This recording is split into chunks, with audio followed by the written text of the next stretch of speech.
There are moments in life when silence screams louder than words, when pain hides behind forced smiles, and when the wealth of a man becomes meaningless in front of a truth he never dared to face. For years, the people of Ridgewood City admired the powerful and respected millionaire, Daniel Hartman. They admired his elegant home, his luxurious cars, his perfect family image.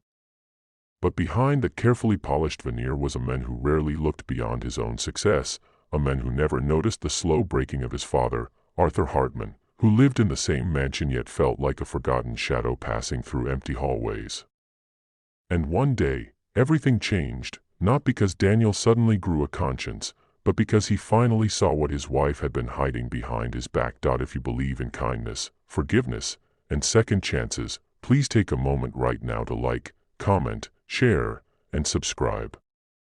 Your support helps stories like this reach more hearts. Arthur had once been a strong, vibrant figure, a carpenter who shaped homes with his own hands, a father who walked miles just to deliver toys he built himself to his son's school.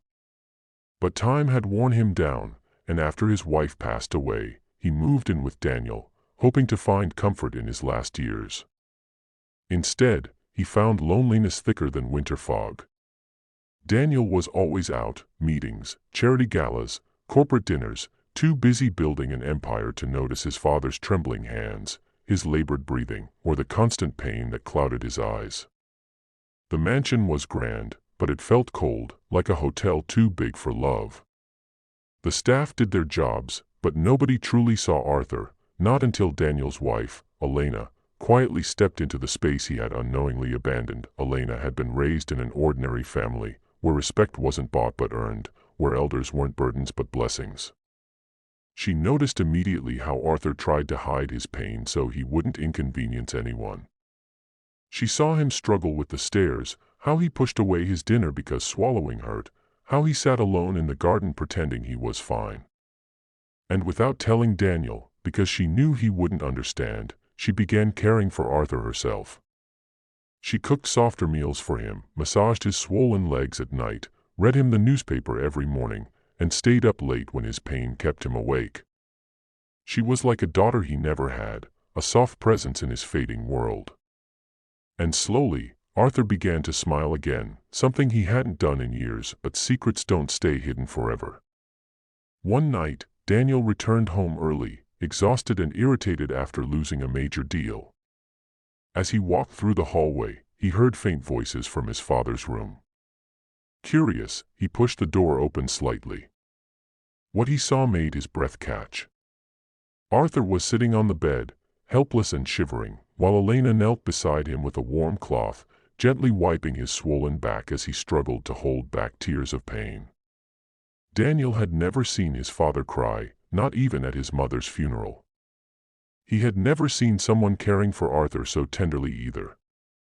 For a moment, he felt like a stranger watching a scene he had no place in, as if the two people closest to him had formed a bond from which he himself was missing. He silently closed the door and, for the first time in years, listened to the sound of his own heartbeat. It was painful, heavy, and full of guilt. He remembered being young and watching his father work until his hands bled just to provide for him.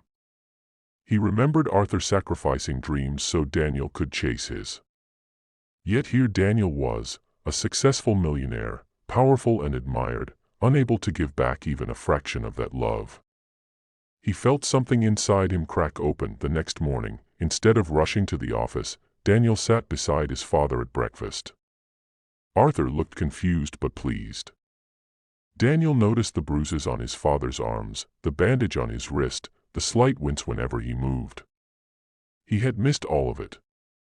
He asked Elena quietly about his father's condition, and for the first time, she told him the truth about the neglected doctor's appointments, the untreated arthritis, the sleepless nights, the loneliness. Daniel's eyes burned with shame. Not because his wife kept it from him, but because she had to. From that day forward, Daniel changed. He adjusted his schedule, canceled unnecessary meetings, and brought doctors directly to the house. He walked with his father every evening, even if it meant moving slowly and waiting patiently. He took him to the workshop he built behind the house, a place Arthur hadn't stepped into for years, and watched with pride as his father's eyes lit up at the familiar smell of wood. He learned to cook simple meals from Elena so he could feed Arthur himself.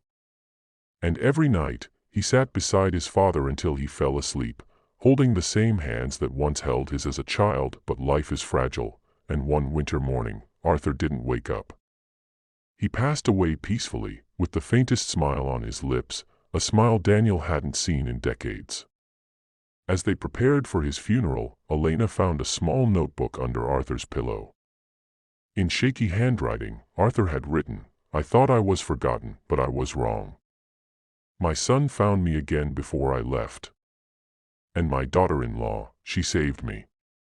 Daniel cried like a child holding that notebook, realizing that love doesn't demand wealth, only presence. He thanked Elena for giving his father the comfort he failed to provide. And he vowed never again to let success blind him from the people who mattered most. If this story touched your heart even a little, please like, comment, share, and subscribe. Your support means more than you know. Special request: before you leave, comment what you learned from this story. It may help someone else open their eyes before it's too late. If you want SEO, hashtags, thumbnails, prompts, or 6 image prompts for this story, just tell me. I can make them instantly.